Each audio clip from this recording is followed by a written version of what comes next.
Bakıda və Abşeron yarımadasında eyni zamanda ölkənin əksər bölgələrdə fevralın 3-ü 4-ündə gözlənilən küləkli hava şəraiti ilə bağlı sarı və narıncı xəbərdarlıq verilib.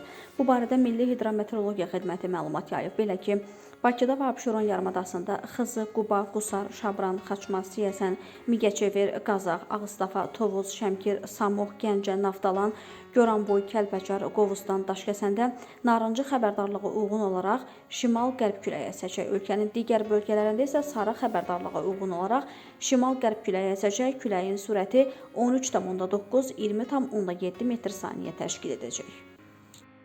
Fırtınalı hava şəraiti ilə bağlı gəmilərə xəbərdarlıq edilib. Bununla bağlı Dövlət Dəniz və Liman Agentliyi məlumat yayıb. Fevralın 3-ü axşamdan Xəzər dənizi akvatoriyasında müşahidə olunacaq şimal-qərb və şimal küləyi fevralın 5-i səhər saatlarına kimi davam edəcək.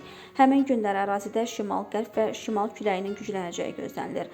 Dalğanın hündürlüyünün 3,0-4,0 metr, sonrakı inkişafda 5,0-7,0 metrə çatacağı proqnozlaşdırılır deyə məlumatda deyilir.